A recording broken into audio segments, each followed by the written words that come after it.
enemies list, or me working for you, checking off my to-do list. While her campaign is also seizing on comments by former Trump Chief of Staff John Kelly to the New York Times in a new ad. But he certainly falls into the general definition of a fascist. Trump on the trail yesterday firing back at Kelly. But he was a bully who made up stories. While his campaign also pushes back on new accusations of sexual misconduct. Stacey Williams, a former model, says that in 1993, Trump groped her in Trump Tower while talking to disgraced financier Jeffrey Epstein. Williams, a registered Democrat who attended the 2008 Democratic National Convention, telling the story on a Zoom call this week labeled Survivors for Kamala. NBC News spoke to 7 people who said Williams previously told them about the alleged encounter with Trump, most of whom requested anonymity. The first said they were told in 2006, the most recent in 2022. The Trump campaign saying the accusations are, quote, unequivocally false. And today, both candidates detour away from the traditional battlegrounds to come here to the Lone Star State. Kamala Harris will hold a rally in Houston, highlighting Texas's strict abortion law put in place after the fall of Roe. She'll be joined at that event by pop superstar Beyonce, a Houston native. Trump touching down later today here in Austin to tape a podcast episode with host Joe Rogan and deliver remarks on immigration. Craig? All right, lots of action in Texas today. Garrett, hey, Garrett, thank you. Let's take a deeper dive now and look at one of the defining issues at play in this election, gender. The gap between male and female voters supercharged in this election, according to the polls, and it could tip what is a razor-thin race. NBC's senior Washington correspondent Hallie Jackson joins us with a closer look. Hi, Hallie. Good morning. Hey, Savannah. Good morning to you. This has become one of the big features of this race so far, right? More men backing former President Trump, more women backing Vice President Harris, as both campaigns try to boost turnout with Election Day approaching fast. This election cycle, the 30-point gender gap between men I feel things were a little better under Trump. and women is stark. We're ready for a female president. With NBC News polling showing women supporting Vice President Harris by a 14-point margin, former President Trump with a 16-point lead among men, a gap that could be even bigger than 2016, when the first woman nominee of a major party, Hillary Clinton, was on the ballot. Mr. Trump courting men under 30, appearing on podcasts with male-dominated audiences. You want a drink? I'm okay. Trump surrogates leaning into the hyper-masculine. Trump-a-mania!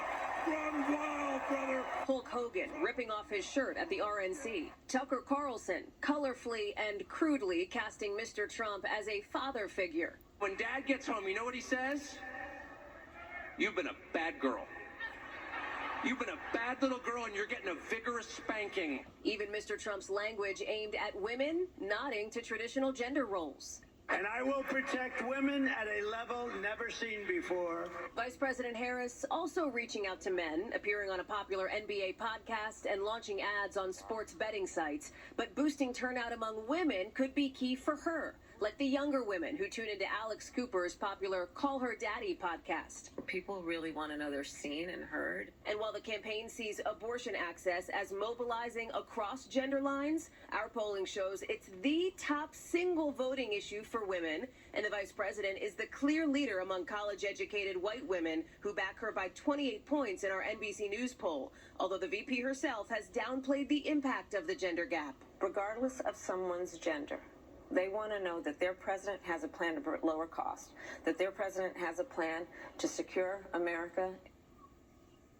Men and women are also divided on the really important issue of change this election cycle, with more men seeing former President Trump as that better change agent, but more women saying for them it's Vice President Harris who represents change. Savannah? May all come down to that, Hallie. Thank you very much. Now to some breaking news overnight. Russia launching a new wave of drone attacks on Ukraine. The latest attacks coming just hours after Vladimir Putin appeared to acknowledge the presence of North Korean troops in Russia during a closely watched summit.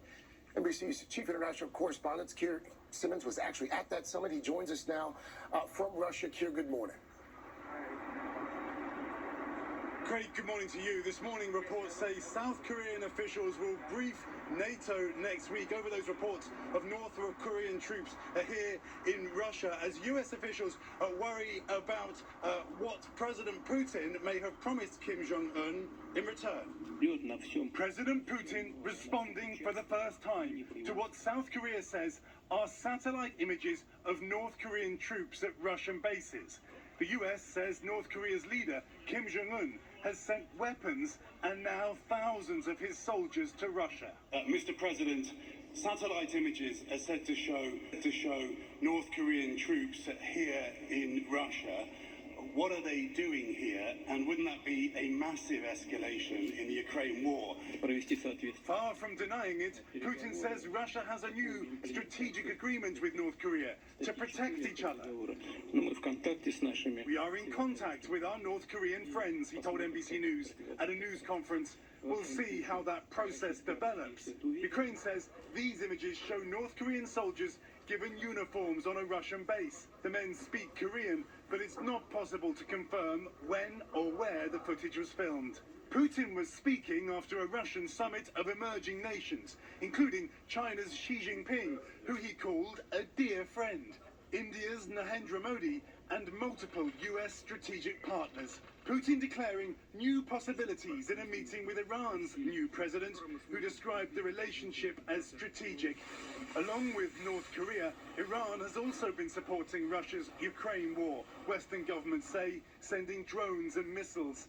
President Putin calling a claim in a new book by journalist Bob Woodward that he had private phone calls with former President Trump after Trump left office, nonsense. Nothing like that has ever taken place, he said, in response to a question from NBC News.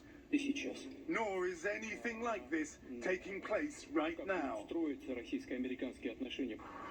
And a report, Craig, this morning says Elon Musk has been in regular contact with President Putin. That's according to the Wall Street Journal, citing current and former US, European and Russian officials. In a statement this morning, the Kremlin calling that an absolute lie, saying there was only one telephone call about space and future tech. Craig, NBC News has reached out to Elon Musk's office for comment. Craig? Our Chief International Correspondent, Keir Simmons, on the ground for us there in Moscow. Keir, thank you.